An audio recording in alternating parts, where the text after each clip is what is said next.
सब लोग। वंडरफुल। बहुत बढ़िया, बहुत बढ़िया, बहुत बहुत शुक्रिया मुझे इस बड़े प्लेटफॉर्म पर इनवाइट करने के लिए और मुझे इस प्लेटफॉर्म का हिस्सा बनाने के लिए। वाह, शरीर के अंदर जाकर वो ग्लूकोज में तब्दील हो जाता है। ग्लूकोज यानी कि शुगर, हम सब जानते हैं।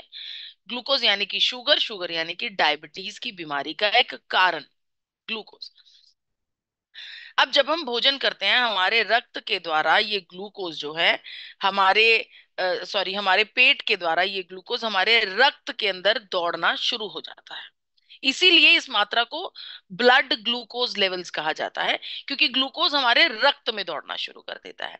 अब ये रक्त में दौड़ता हुआ ग्लूकोज बिल्कुल हूबहू वैसा होता है जैसा हाईवे के ऊपर दौड़ती हुई गाड़ियां।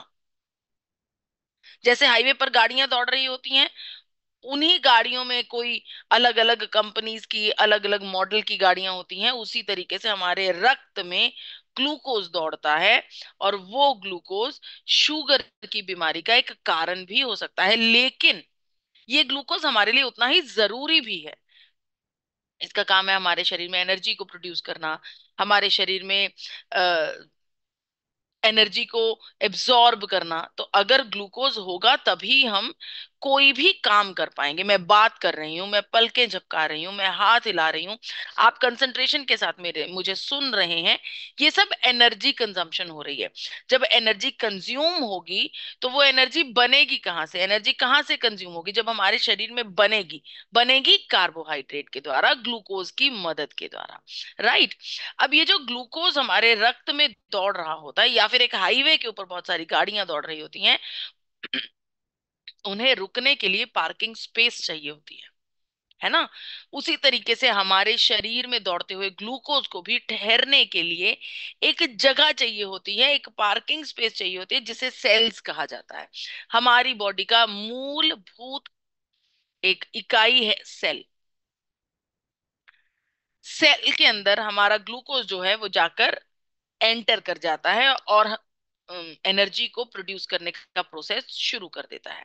अब जब किसी हाईवे के ऊपर गाड़ियां रुकती हैं, पार्किंग स्पेस में गाड़ी पार्क होती है, तो वहां पर टिकट लगती है ना, तभी गाड़ी अंदर जा पाती है। उसी तरीके से जब हमारा ग्लूकोज सेल के अंदर शामिल होने लगता है, उसकी भी टिकट लगती है। इस टिकट का नाम होता है इंसुलिन। अब ये इंसुलिन क्या चीज है? हमारे शरीर के अंदर एक ग्लैंड है जिसका नाम है पेनक्रियास। पेनक्रियास नाम का ग्लैंड जो है, ये इंसुलिन को प्रोड्यूस करने का काम करता है। अब जब सेल के पास ग्लूकोज को एंटर करना है, उस समय उसके साथ इंसुलिन होना बहुत जरूरी है, एक टिकट की भांति, है ना? तो जब ग्लूकोज सेल के दरवाजे पर जाता है, वो कहता है नॉक नॉक। सेल पूछता है कौन आया है? ग्लूकोज कहता है मैं आया हूं, साथ में इंसुलिन को भी लाया हूं। सेल कहता है ओके, इंसुलिन साथ में है, वेरी गुड।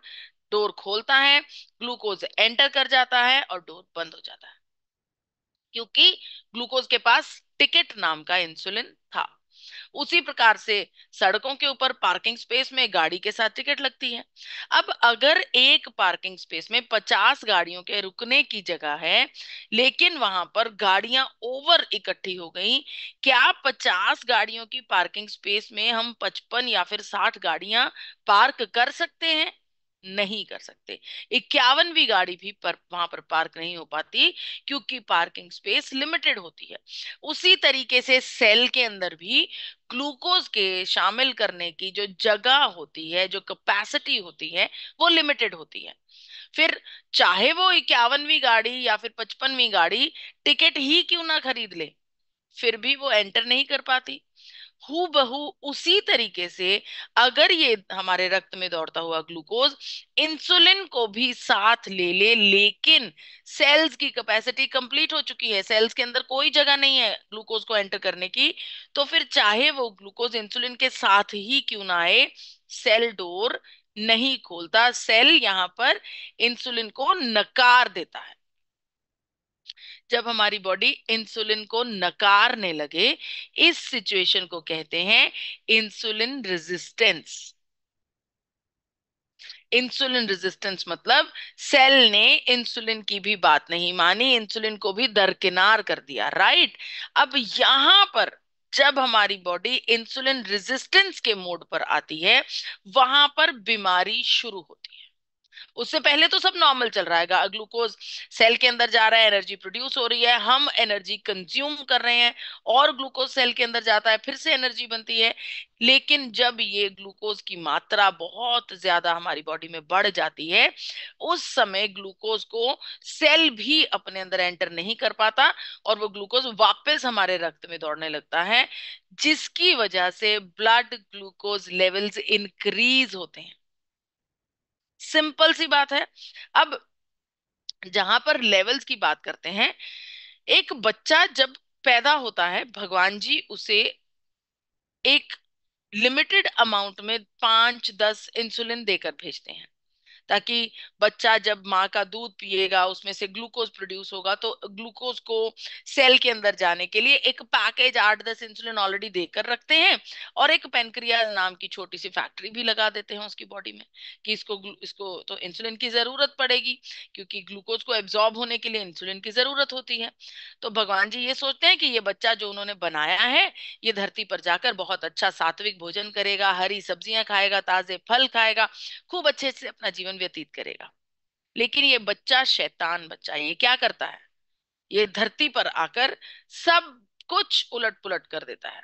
पैकेज्ड फूड खाता है, चिप्स खाता है, ये तला हुआ भोजन करता है, फास्ट फूड खाता है, ये बेकरी की आइटम्स खाता है, कोल्ड ड्रिंक्स पीते हैं, बहुत कुछ गड़बड़ ऐसी कर देते हैं, जिसकी वजह से शरीर पूरा गड़बड़ा जाता है। आपको बताना चाहती हूँ, ये स्क्रीन पर जितनी भी चीजें हैं, ये सब चीजें हाई इन कार्बोहाइड्रेट्स हैं। इनमें कार्बोहाइड्रेट की मात्रा बहुत ज्यादा होती है। अब कई बार क्या होता है, डायबिटीज की हमें पता ही नहीं होता है कि हमें डायबिटीज हो गई है, तो उसे पता कैसे लगाएं? अपनी जांच करवाकर। जब आपके शरीर में ब्लड ग्लूकोज लेवल्स 70 से 100 mg प्रति डेसीलीटर के बीच में है, तो थम्स अप, आप बिल्कुल सेफ हैं। आप जैसा जीवन शैली जी रहे हैं वैसा ही जीते जाइए, और कुछ बदलाव करने की जरूरत नहीं।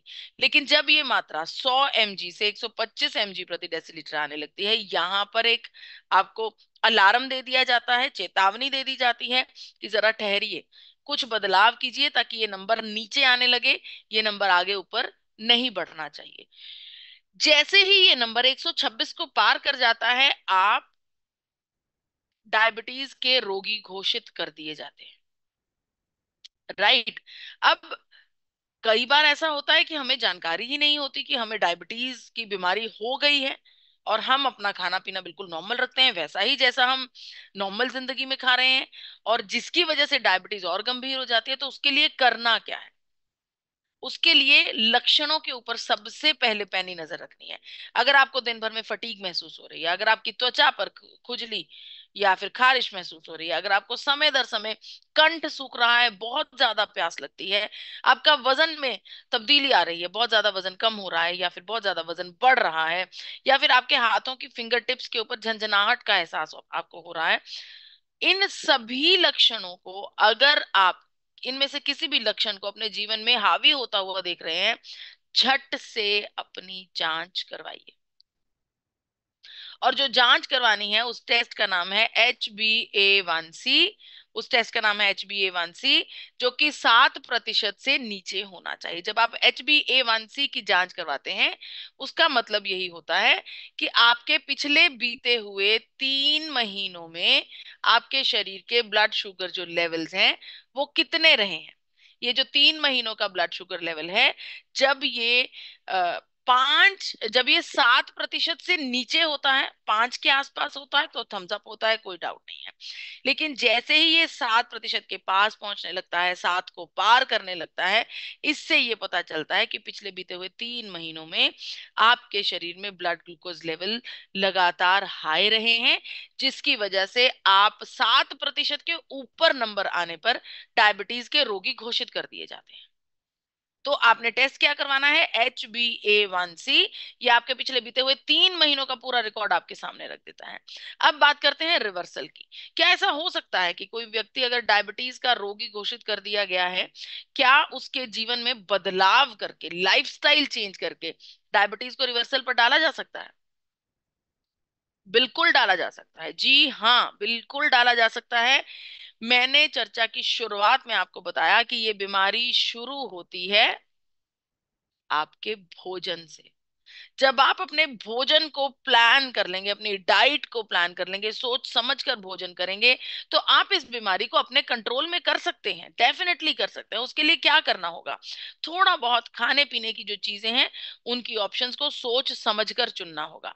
सबसे पहली बात, अगर आप डायबिटिक या फिर प्री डायबिटिक घोषित कर दिए गए हैं, तो आपको लो जीआई फूड्स का सेवन करना चाहिए। अब ये लो जीआई फूड्स क्या है? जीआई का मतलब है ग्लाइसीमिक इंडेक्स। लो जीआई का मतलब है वो भोजन जिनका जिनका सेवन करने के बाद हमारे शरीर में ग्लूकोज की मात्रा शूट नहीं करती। जिस प्रोडक्ट का, जिस खाने की चीज का ग्लाइसीमिक इंडेक्स कम होगा, उसका उसका भोजन करने के बाद हमारे शरीर में ग्लूकोज हाई शूट अप नहीं करेगा। जिसका ग्लाइसीमिक इंडेक्स हाई होगा, वो भोजन करने के बाद हमारे शरीर में एकदम से ग्लूकोज की मात्रा बढ़ जाती है और वो हमारे लिए बहुत खतरनाक होती है। ये एहसास मैं आपको बताती हूँ, अगर आपने एक्सपीरियंस करना होगा। आजकल बहुत सारे बेवरेजेस, ड्रिंक्स हैं, बहुत सारे कोल्ड ड्रिंक्स हैं अलग अलग कंपनीज के। जब आप बहुत ज्यादा कहीं से थक कर आए हैं या फिर आप बहुत ज्यादा टायर्ड हैं, आप एकदम से फ्रिज खोलकर कोल्ड ड्रिंक का कोई सेवन कर लेते हैं, कोई कोल्ड ड्रिंक पी लेते हैं, एकदम से आपको रिफ्रेशिंग महसूस होता है ना? कोल्ड ड्रिंक पी के ऐसे लगता है कि वाह, मजा आ गया। वो जो रिफ्रेशिंग एहसास है, उसका मतलब है कि आपके शरीर में ग्लूकोज एकदम से बहुत ज्यादा हो गया, जिसकी वजह से आपको वो अच्छा महसूस करवा रहा है। लेकिन वो उतना ही खतरनाक होता है, उतना ही खतरनाक होता है। तो लो ग्लाइसीमिक फूड्स का सेवन करना चाहिए। अगर फलों की बात करूं तो इसमें चेरी, एप्पल, पियर का सेवन कर सकते हैं।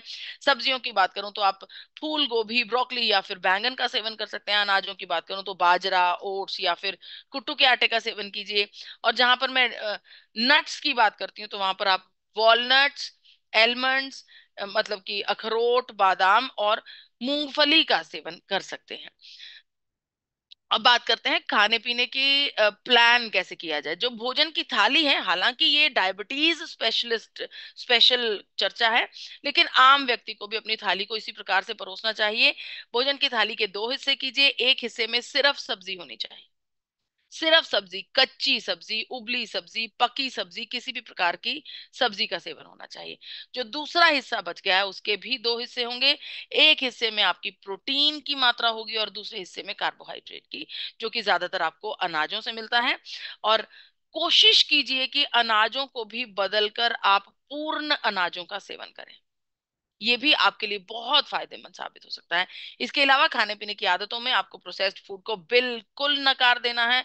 ये सब चीजें सिर्फ कंठ तक का टेस्ट आपको देती हैं, उसके बाद आपके शरीर में कोई भी फायदा नहीं करती हैं।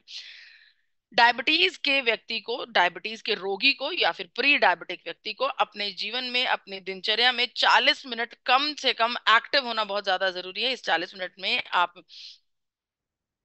भंगड़ा कीजिए, डांस कीजिए, एरोबिक्स कीजिए, वॉक कीजिए, दौड़ लगाइए, साइकिल चलाइए, स्विमिंग कीजिए, योगा कीजिए, कुछ भी कीजिए, लेकिन 40 मिनट एक्टिव होना बहुत ज्यादा जरूरी है। इसके अलावा आपकी रसोई घर में भी कुछ ऐसी चीजें हैं जो आपके इंसुलिन रेजिस्टेंस को कंट्रोल कर सकती हैं।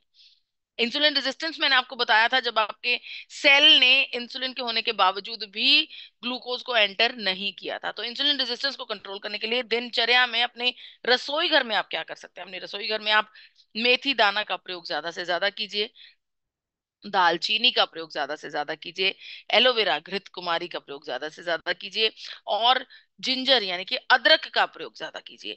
इससे आपकी इंसुलिन रेजिस्टेंस कंट्रोल हो सकती है।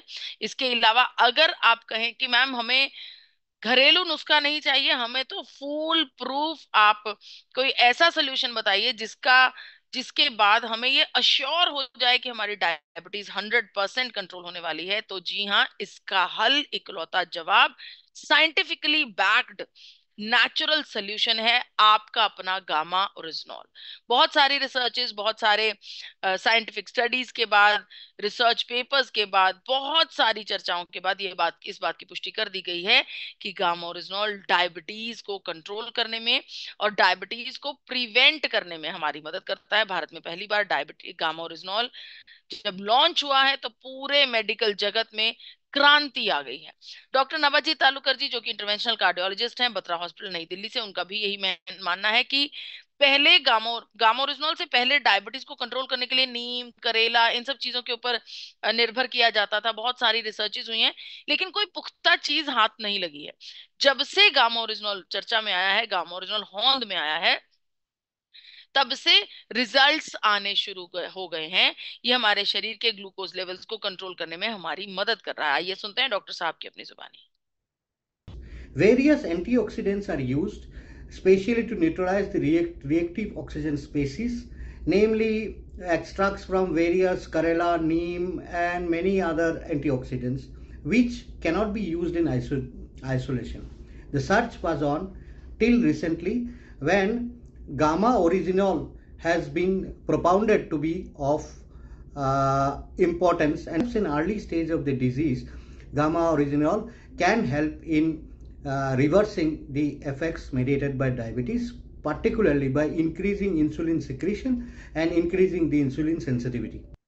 जी, इसके अलावा डॉक्टर चारू दुआ ने, डॉक्टर संजय अग्रवाल ने, डॉक्टर योगेश शर्मा ने, इन सब ने इस बात की पुष्टि की है कि गामा ओरिजिनॉल का प्रयोग करने से हमारे शरीर में डायबिटीज को कंट्रोल किया जा सकता है। यहाँ पर एक बात का ध्यान देना बहुत ज्यादा जरूरी है कि अगर आप गामा ओरिजिनॉल का सेवन कर रहे हैं, डायबिटीज की एलोपैथिक दवा का भी साथ में सेवन करना जरूरी है। और इन दोनों का सेवन करते हुए समय दर समय आपको अपनी डायबिटीज का स्तर जानते रहना बहुत ज्यादा जरूरी है। समय दर समय डॉक्टर के पास जाना बहुत जरूरी है, क्योंकि जब आप गामा ओरिजिनॉल का सेवन करेंगे तो आपकी शर्करा का स्तर कंट्रोल होगा। शर्करा का स्तर कंट्रोल होगा तो एलोपैथिक दवा की डोज भी कम कर दी जाएगी। इसके अलावा बहुत सारे ऐसे साथी हैं जिन्होंने गामा ओरिजिनॉल की प्रयोग करके अपने जीवन में डायबिटीज को कंट्रोल किया है। गामा ओरिजिनॉल एक हीरो प्रोडक्ट है जिसके द्वारा आप आरसीएम में नई नई ऊंचाइयों पर जा सकते हैं। गामा ओरिजिनॉल इंटरनेशनली बहुत महंगी दरों पर बिकता है, वहीं पर आपका पॉकेट फ्रेंडली है गामा ओरिजिनॉल। एक डायबिटीज का व्यक्ति जिसे डायबिटीज घोषित हो गई है, जो पिछले बहुत सारे वर्षों से डायबिटीज का रोगी है, उसे अपने जीवन में किस प्रकार के बदलाव करने चाहिए, आप स्क्रीनशॉट्स ले सकते हैं। ये एक प्रकार से डाइट प्लान आपको मैं बता रही हूँ डायबिटीज के रोगी के लिए। ये जो डाइट प्लान है, इसमें सबसे पहले सुबह मॉर्निंग ड्रिंक में आपको जिंजर टी पीनी है, जिसमें आप उबलते हुए पानी में अदरक डाल सकते हैं। उसे खौलते हुए पानी को अदरक में खौलाकर फिर उसको उतार कर हल्का गर्म करके आप उसमें नींबू और मोरिंगा पाउडर डाल सकते हैं। इसके अलावा नाश्ते से पहले आपको फ्रूट का सेवन करना बहुत ज्यादा जरूरी है। फ्रूट का सेवन करना बहुत ज्यादा जरूरी है। किसी भी प्रकार का फ्रूट आप खा सकते हैं, जो भी सीजनल फ्रूट वहां पर होता है। और जहां पर बात आती है नाश्ते की, सबसे पहले गामा ओरिजिनॉल की डोज लेनी है। उसके अलावा आपको बहुत सारी ऑप्शंस नाश्ते में बताई हैं। गेहूं के अलावा आप चनों का सलाद खा सकते हैं, आप मिलेट्स का उपमा खा सकते हैं, मूंग दाल चीला खा सकते हैं, रागी का चीला खा सकते हैं, मल्टीग्रेन पनीर सैंडविच खा सकते हैं, पोहा खा सकते हैं। बहुत सारी ऑप्शंस हैं, इनका प्रयोग कीजिए नाश्ते के लिए। जब बारी आती है लंच की, ध्यान दीजिएगा कि लंच से पहले एक अच्छा पोर्शन ऑफ सैलेड जरूर लीजिए। और लंच में घर पर बनी हुई दाल, घर पर बनी हुई सब्जी और मल्टीग्रेन रोटी के साथ कुछ बूंदे घी की भी जरूर लीजिएगा। डिनर में सबसे पहले गामा ओरिजिनॉल की डोज लीजिए अपनी। उसके बाद आप अपनी सौटे की हुई कच्ची भुजी पकाई हुई सब्जियों का सेवन, सीजनल सब्जियों का सेवन कर सकते हैं। और इसके साथ आप वेजिटेबल सूप भी पी सकते हैं। दिनचर्या में breathing exercise, walk, meditation, yoga, हल्की फुल्की मसल ट्रेनिंग भी अगर आप करते हैं तो वो भी आपके लिए फायदेमंद होता है। बहुत बहुत शुक्रिया। आज की चर्चा डायबिटीज के ऊपर जो स्पेशली आपको दी गई है, ये फॉरएवर हेल्दी विद ईशा के सौजन्य से दी गई है। आप सबसे मेरा आग्रह है कि इस चैनल को सब्सक्राइब कीजिए, इस चैनल को फॉलो कीजिए, ज्यादा से ज्यादा इसकी वीडियोस को जन जन तक पहुंचाइए, ताकि हम जानकारी देकर लोगों को अवेयर करके बीमारियों से छुटकारा दिला पाए। बहुत बहुत शुक्रिया। इसके अलावा गामा लर्निंग वेबिनार होता है हर मंगलवार को रात को 9 बजे जूम आईडी पर। आईडी स्क्रीन पर मौजूद है 8847312706। गामा लर्निंग वेबिनार में हाउसफुल सेशंस होते हैं। हर मंगलवार को खुद डायटिशियन ईशा वशिष्ठ जी आपको नई से नई जानकारियां देने की कोशिश करती हैं, और उस प्रोग्राम में एक से बढ़कर एक सेशंस हो रहे हैं। तो आप सबसे मेरा आग्रह है कि हर मंगलवार को रात को 9 बजे इस प्रोग्राम को भी जरूर ज्वाइन कीजिएगा। अगर आप एक्टिवली पार्टिसिपेट करना चाहते हैं तो 10 मिनट पहले ज्वाइन कीजिएगा। अगर किसी कारणवश आप एंटर नहीं कर पाए हैं और हाउस फुल ऑलरेडी हो गया है तो घबराइए नहीं, यूट्यूब पर लाइव स्ट्रीम चलता है, आप वहां पर भी अपनी जानकारी में इजाफा कर सकते हैं। जय आरसीएम, जय गामा ओरिजिनल। मुझे इतने ध्यान से सुनने का बहुत बहुत शुक्रिया। मैं अपनी वाणी को यहीं पर विराम देती हूँ। धन्यवाद। Ma'am, thank you.